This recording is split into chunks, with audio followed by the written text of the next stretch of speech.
said in my area council, it's either you're doing APC, yes, or leave the area council. And what I do with confidence, I'm saying it. You know why? I cannot have minister and president doing for us what they are doing. Then on the day of election, you now come and say you want to match me. I will not. I will not do. Is that you are with us?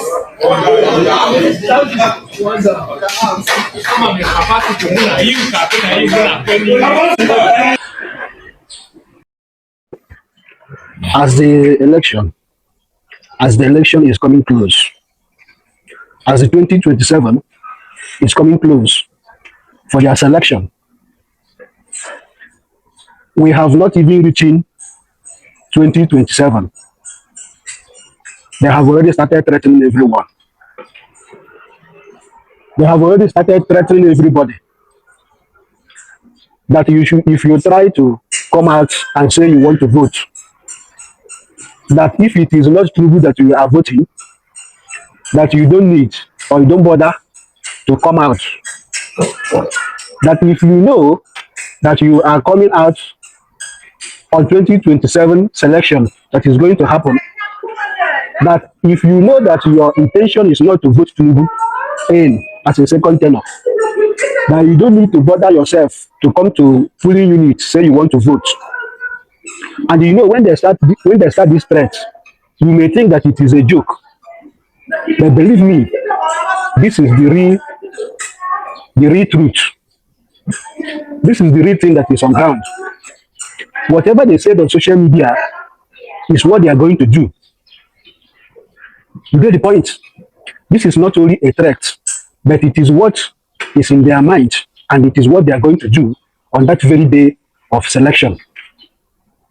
So my message to those of you who want to go and vote in 2027 selection, please, I would advise all of you, if you know you love your life, and if you know you still want to continue living your life the way you have been living in Nigeria, as you all know that Nigeria, whether you vote or you don't vote, they have already chosen their candidates.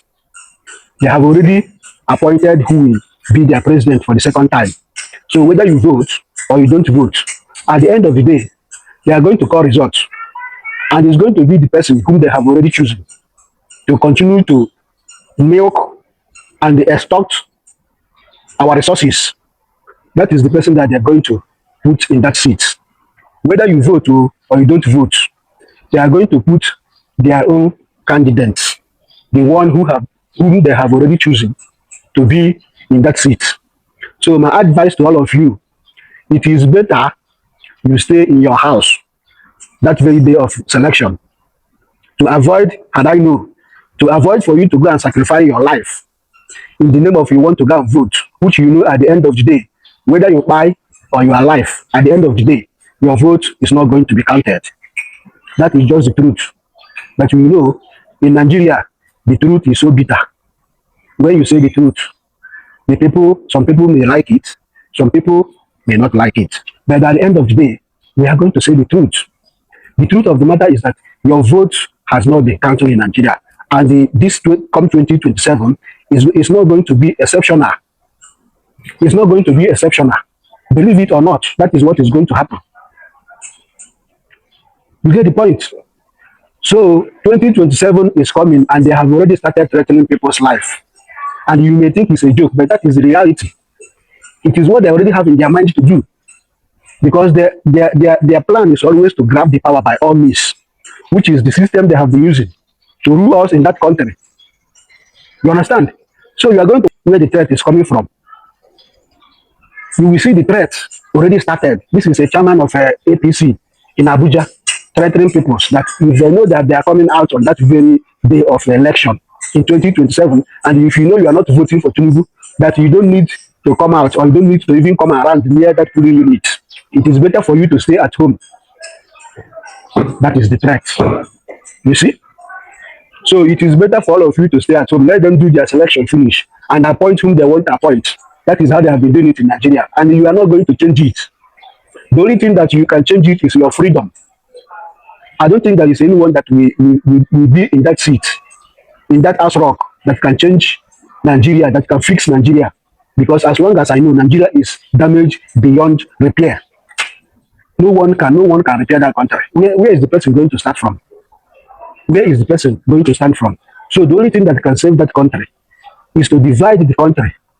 Nigeria is too big for one person to be ruling. It is too big. That is just the honest truth. Nigeria is too big to have one president. It's too big for one person to control that country. That is the honest truth. So they need to divide the country. Let everybody go their separate ways. That is just the solution of Nigeria. If you like, bring Jesus Christ to come and rule Nigeria. What is happening will continue to be happening. That is just the honest truth.